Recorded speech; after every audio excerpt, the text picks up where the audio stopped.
Stockholm, winter of 1650, the northern sun barely rises, dragging a pale light across a land of ice and silence. The Swedish capital stands frozen under a relentless cold that bites through stone, glass, and thought itself. And there, in the heart of this crystalline stillness, lives a man whose mind had once reshaped the way Europe conceived reality, René Descartes. He had been summoned by Queen Christina of Sweden, a young monarch with an insatiable hunger for knowledge and philosophy. She had read his meditations, admired his discourse on method, and wanted the famous philosopher by her side, not as a mere tutor, but as a beacon of intellect to illuminate her court. For Descartes, it was both an honor and a burden. He was 63 years old, weary of politics and wars, longing for peace after a lifetime of wandering through Catholic and Protestant lands alike. Yet curiosity, and perhaps vanity, led him north, into a world of frost and discipline. The Queen's invitation was peculiar. She wished to study philosophy at 5 o'clock in the morning. The philosopher, who had always defended the need for rest, routine,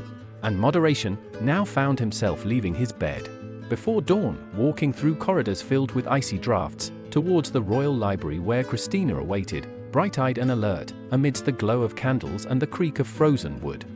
He lectured about reason and the soul, but each morning drained him a little more. The Swedish cold was not like any he had known in France or Holland. It was an enemy that seeped through his coat, through the walls, through his lungs. Descartes began to cough, first lightly, then violently. By February, he could hardly speak. Pneumonia had set in, and no medicine of the time could fight it.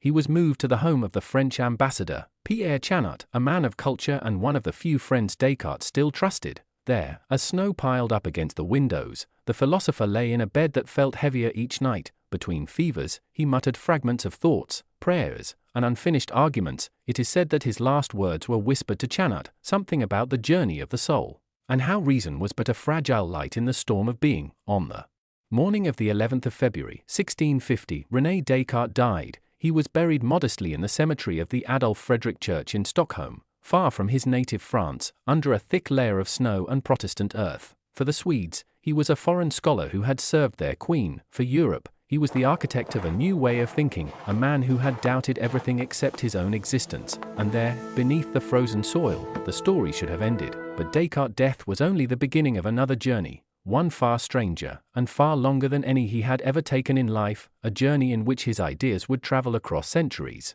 and his skull would travel across Europe.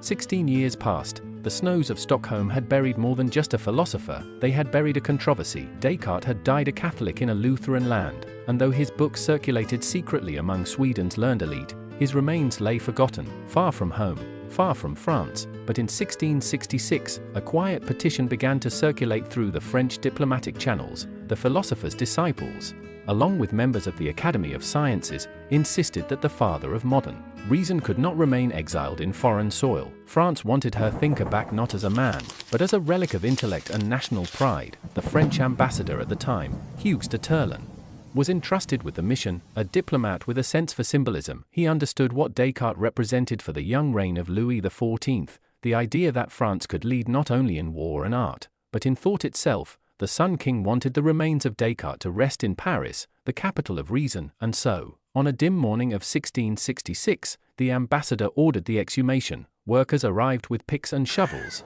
their breaths forming clouds in the frozen air. They dug through layers of ice and clay until a dark wooden coffin emerged, soaked and warped by 16 Swedish winters. Inside, the bones of René Descartes were found, astonishingly well preserved. The skull, separated slightly from the spine, seemed almost to look upward, as if still questioning the heavens. The coffin was opened under the supervision of the French envoy and local clergy. Descartes' remains were then placed in a new oak box, sealed and prepared for transport. The ambassador was meticulous. He wanted no scandal, no rumors of desecration, but history seldom obeys diplomacy. Sometime during the transfer, perhaps in Stockholm, perhaps en route to Copenhagen, the skull disappeared. The body of Descartes would indeed reach France, but without its head.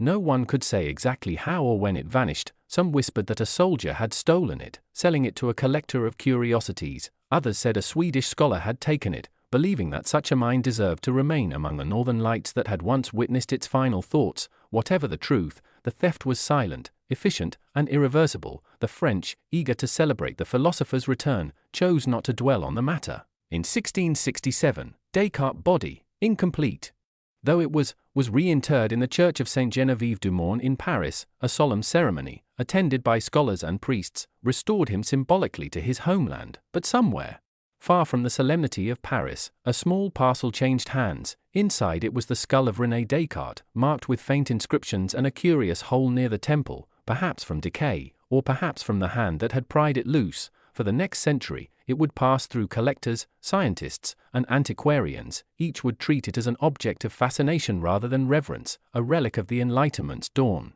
Carried from one cabinet of curiosity to another, the philosopher's mind had built the foundations of reason. His skull was now building its own legend.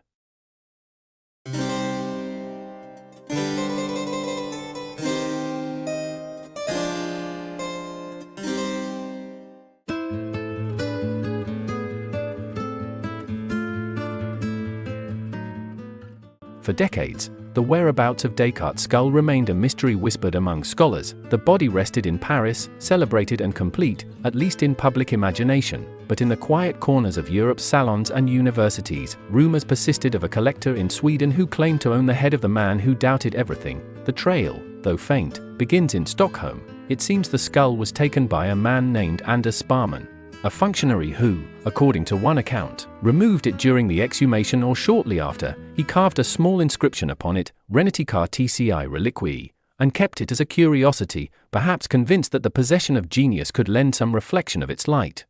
When Sparman died, the skull passed to another collector, and from there into the long, meandering corridors of European history. By the early 18th century, Descartes' head had become a relic that changed hands like a secret. It surfaced briefly in the inventory of Lund University, then vanished again. In the age of cabinets of wonder, the remains of philosophers, saints, and scientists alike were prized tokens of prestige. To own Descartes' skull was to hold the emblem of rational thought itself, irony distilled into bone. In Copenhagen, it was rumored that a certain antiquarian displayed it among fossils and ancient coins, claiming it could still whisper truths to those who listened carefully. Whether that was madness or marketing, no one could tell. The skull continued its journey through Denmark, Germany, and eventually France. Carried by curiosity more than devotion, it appeared next in the hands of Johan Claesen, a Swedish army officer, who, in 1821, sold it to a Parisian collector named John Baptiste Darlot. Darlot, fascinated by phrenology, the then fashionable study of character through skull shape, had begun to amass the heads of famous men. To him, Descartes was not merely a philosopher, he was a specimen, a case study in genius. The skull was measured, weighed, and compared. Its curves were traced with compasses, its proportions mapped as if reason itself might be found within its geometry. They searched for the physical shape of intellect, unaware that they were enacting Descartes' own dream, the dissection of nature by method. From Darlot's collection, it passed to the anatomist Dr. Georges Cuvier, one of the great scientific figures of France. Cuvier examined it, noted the markings, and authenticated it as genuine, a conclusion later supported by other experts. The skull was then purchased by the Muséum National d'Histoire Naturelle, where it lay for a time in storage, its identity uncertain, its story forgotten beneath layers of bureaucracy and dust. Yet the object still exerted a strange magnetism. By the time of the Enlightenment's maturity, philosophers across Europe spoke of Descartes as the engineer of reason, the man who had built the bridge between faith and logic. To think that his skull had traveled, in silence, in secrecy, across borders and revolutions, seemed almost fitting. His mind had sought universal truth, unbound by nation or creed. His remains, too, refused to rest in one place. The Enlightenment was rising, Europe was changing, and in Paris, the winds of revolution were about to turn the city of reason into a theater of chaos.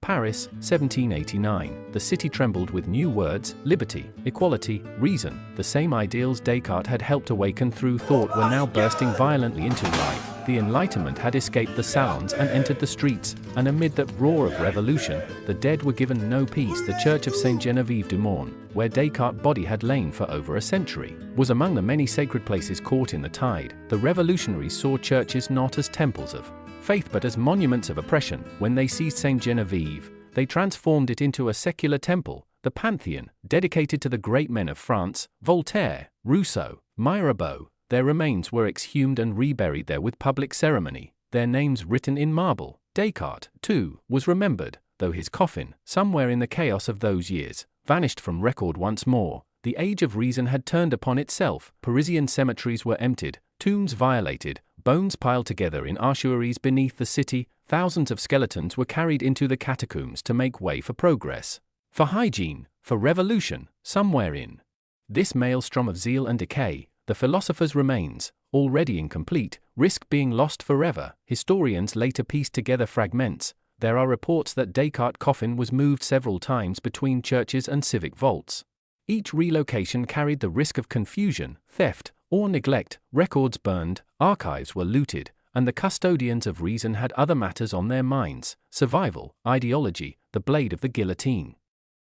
Meanwhile, above the catacombs, Paris burned with rhetoric. The very principles Descartes had articulated, order, logic, clarity, seemed to dissolve into feverish contradiction.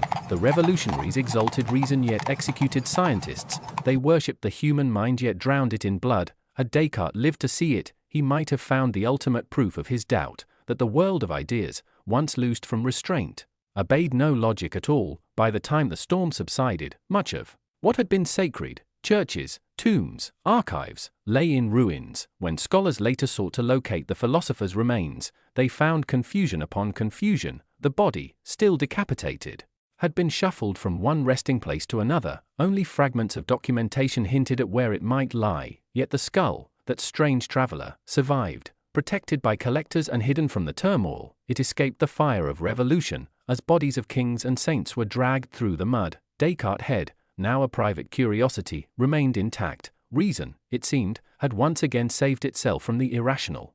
Though only just. When the century closed, France was transformed. Empires had fallen, republics had risen, and Napoleon's star burned across Europe. The philosopher who had once served the Queen of Sweden now served, posthumously, another monarch. The empire of thought, his body lost, his skull wandering. Descartes had become less a man than a myth. The restless mind of Europe, eternally displaced, eternally searching for order in chaos.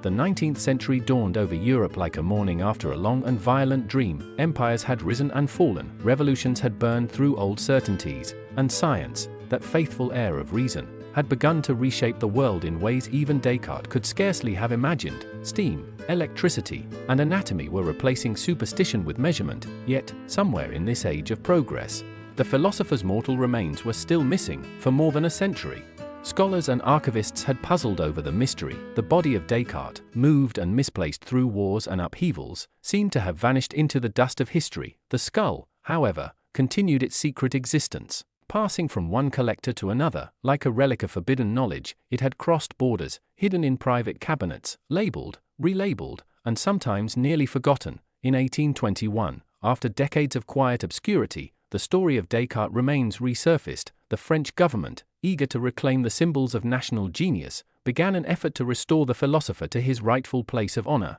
Archives were scoured, witnesses sought, rumors pursued. It was during this renewed investigation that the philosopher's body, astonishingly, was found once again, interred at the Church of Saint-Germain-des-Prés, in the heart of Paris. The skull, however, was missing.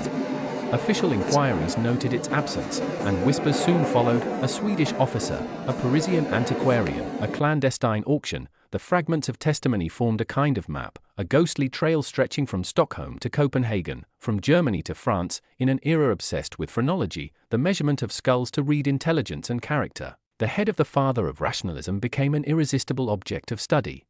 By the mid-1800s, several learned societies claimed to possess the real skull of Descartes. Measurements were taken, comparisons made. Most were fakes, but one specimen, marked with a faint inscription and a chain of ownership tracing back to Sweden, emerged as the most credible. It had belonged to a collector named Johann Theodor Pfaff, and then passed through the hands of Danish and French savants before ending up, remarkably, in the possession of the Muséum d'Histoire Naturelle in Paris. When it was finally authenticated, the skull of René Descartes, worn, discolored, bearing delicate notations from its past owners, was displayed under glass. Visitors stared at it not merely as bone, but a symbol. The vault that had once housed the phrase cogito, ergo sum was now a museum piece, guarded by dust and reverence. The irony was not lost on historians. A man who had doubted everything to find certainty had himself been fragmented by history, mind and body separated, reason and faith torn apart, then reunited only in the spectacle of remembrance. Yet there was something profoundly fitting about it too. Descartes had believed that the body was merely a vessel, an instrument of the thinking mind. Now his flesh lay in one church, his skull in another, and his ideas everywhere.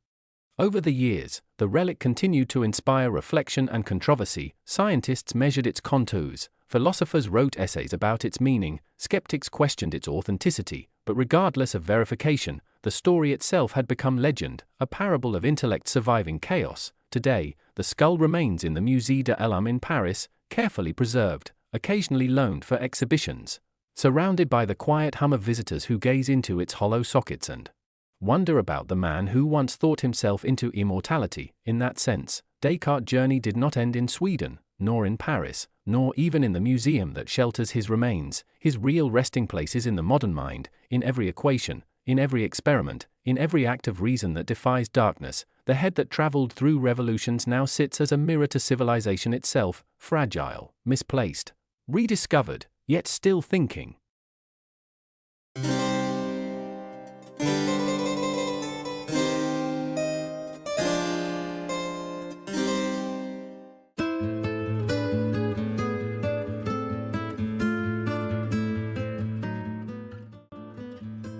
In the hushed chambers of the Musée de l'Homme in Paris, beneath glass and shadow, rests what once contained the thoughts that redefined the world. René Descartes' skull, pale, fractured, yet strangely serene, sits as if still meditating. Around it, visitors whisper, some out of reverence, others out of disbelief. The journey that began in a freezing Swedish winter has ended here, not in the splendor of a royal tomb, but in a cabinet of curiosities, a relic of reason itself. Philosophers have long said that the mind and the body are separate. Descartes built that bridge, and then, with cruel irony, history tore it apart. His residential cogitans traveled one road, his residential extensor another.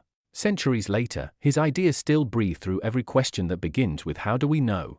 Yet the vessel that once housed them, this skull, is no longer a philosopher's but a pilgrim's. It has crossed wars, revolutions, hands both reverent and greedy, until finally it came to rest. Perhaps that is the truest metaphor of all. The body dismembered, the thought eternal. For while Europe fought, rebuilt, and forgot, Descartes' mind, invisible, undying, continued its quiet reign over science, logic, and doubt itself. And so, in a display case in Paris, beneath the soft hum of museum lights, a simple truth endures: you can separate the head from the body, but never the mind from the world it changed. Thank you for watching. If you enjoyed learning about this extraordinary event, please consider subscribing for more videos about forgotten moments in history. There are countless stories like this one, brief, fascinating, and full of lessons about power, ambition, and humanity. Until next time, I'm your narrator, and this philosopher literally lost his head.